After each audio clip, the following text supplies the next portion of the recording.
Hey everyone, and welcome back to I Don't Have Time to Read, I'm so excited to be here. where we dive deep into books you don't have time to read. Right. And today's book is really cool. It's called The Midnight Library by Matt Haig. Yes, Have you heard of this one? I have. It's a very popular one. It is very popular. And, Yeah. we picked it because I was talking to a friend about it, and I was like, you know what? This would be a really good one to dive deep into. Yeah, it seems right up your alley. So it's about this woman, Nora Seed, Okay. and she's at a point in her life where she's just really unhappy. Mm-hmm. She has a lot of regret about things that have happened. Okay. And the book starts with her attempting suicide. Oh, wow. But instead of dying, she ends up in this in-between place. It's called the Midnight Library. Interesting. So it's kind of like a limbo situation. Yeah, exactly. And in this library, every book is a different life that she could have lived. Oh, wow. That's a fascinating concept. Right. Like all those what ifs and roads not taken. Yeah, what if I had done this or that? Exactly. So she gets to try out all these different versions of her life. So like a parallel universe situation. Exactly. So she's guided by this librarian, Mrs. Elm. Okay. I mean, What a name. what a name, right? Yeah. So one of the first lives she tries is the one where she became an Olympic swimmer. Oh, wow. So she's fulfilling that childhood dream. Yeah, like the ultimate athletic success. Right. But here's the thing. Even though she's achieved this incredible goal, Yeah. she's still unhappy. Really? Why is that? Well, it turns out that success doesn't equal happiness. That's a good lesson right off the bat. Yeah, like what's the point of all the accolades if you're miserable? Right. Absolutely. It makes you think about what truly matters. Right, so then she tries another life. She goes to Australia with her best friend Izzy. Sounds idyllic. Yeah, but then Izzy dies in a car accident, Oh, no. and Nora's just devastated and lost.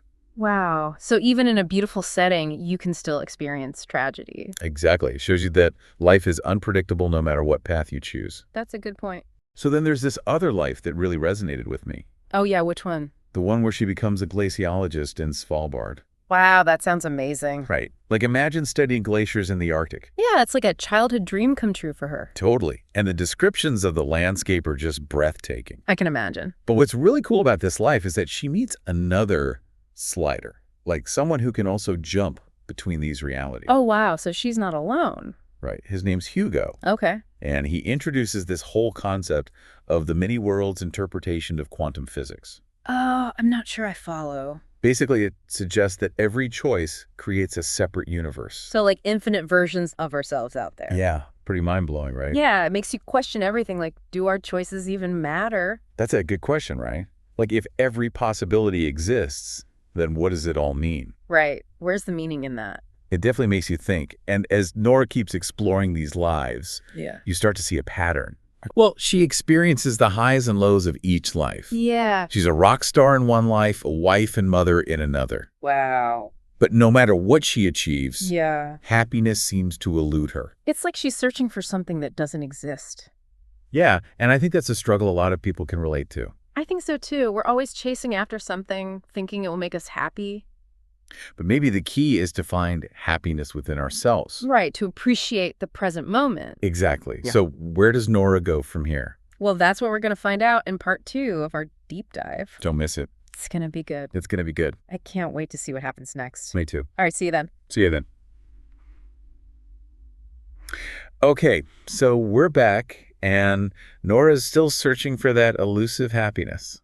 Right, she's tried on all these different lives, but none of them feel quite right. It's like she's trying to fit a square peg in a round hole. Exactly, and this is where things start to get really interesting. Okay, I'm all ears. So there's this pivotal moment where she has a conversation with Mrs. Elm. The librarian, right? Yes, and Mrs. Elm, she's got this wise and enigmatic vibe. Okay. Well, she challenges Nora to look beyond the surface of these lives. What do you mean by that?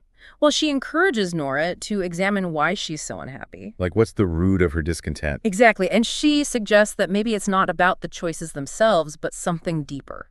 Okay, so it's not about finding the perfect life, but about understanding what's driving her search in the first place. Right. Mrs. Elm points out that Nora has this pattern of suppressing her true desires, always choosing the safe path over what her heart truly wants. Ah, so it's like she's afraid to take risks, afraid of making the wrong choice. Exactly, and that fear has actually led to a life filled with regret. It's ironic, isn't it? Trying to avoid regret by playing it safe, but ending up regretting those safe choices. Absolutely. And so in this conversation with Mrs. Elm, Nora starts to see that regret isn't just about the things she didn't do. But also about not fully embracing the life she had. Exactly. And she begins to look at her regrets more closely, not just the big ones, but even the seemingly small choices. Oh, okay, so like those little turning points that maybe nudged her down a certain path. Yes, and one specific example that comes up is this guy, Ash.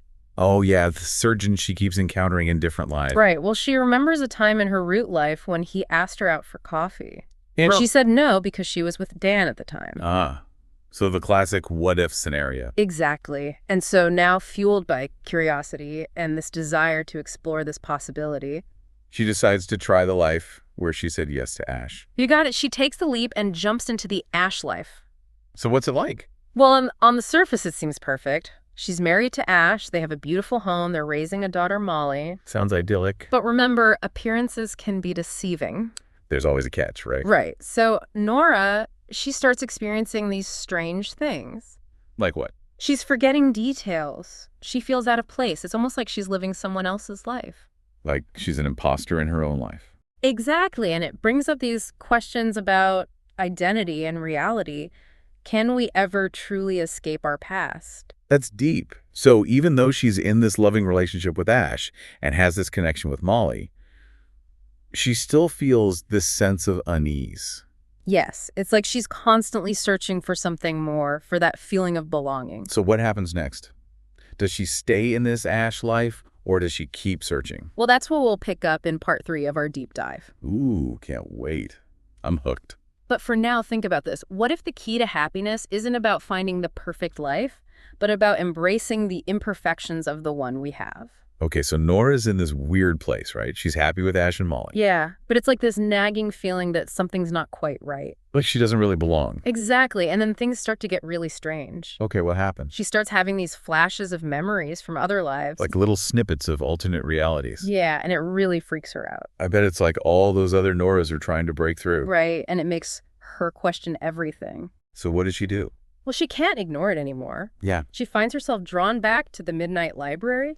I knew it. It's like the library has this magnetic pull on her. Yeah, and Mrs. Elm is waiting for her.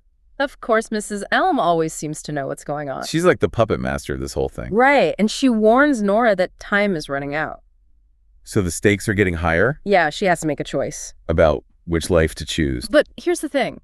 Nora's not panicking this time. Oh, that's interesting. Yeah, she's starting to understand that it's not about finding the perfect life.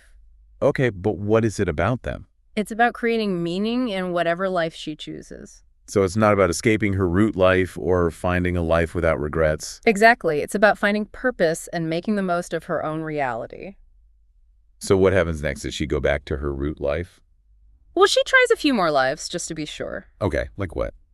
She's a famous musician in one life, but it feels empty. Without her brother, yeah. And she tries being an environmental activist, but it's still not enough. So she's realizing that happiness comes from within. Exactly. It's not about external achievements or circumstances. So does she go back to her root life? She does. Wow, that's a big decision. It is, but this time it's a conscious choice. Not like she's giving up. No, she's going back with a new perspective. Like she's ready to embrace her own life. Exactly, and she starts making changes. Okay, what kind of changes? She reconnects with her brother, That's awesome. and she starts playing music again. I love that she's rediscovering her passions. Yeah, and she realizes how important her friendship with Izzy is. So she's rebuilding her life on her own terms. Yeah, she's finally taking control. That's so inspiring. And I think the message of the book is that we all have that power. To create our own happiness. Exactly. It's not about finding the perfect life, but about embracing the one we have. And making the most of it. Right. And like Mrs. Elm says, you don't have to understand life. You just have to live it. That's a great quote. And I think that's a perfect way to wrap up our deep dive into the Midnight Library. I agree. It's been a great discussion. It has. And I hope everyone listening has enjoyed it too. Yeah, thanks for joining us. And be sure to subscribe for more deep dives into books you don't have time to read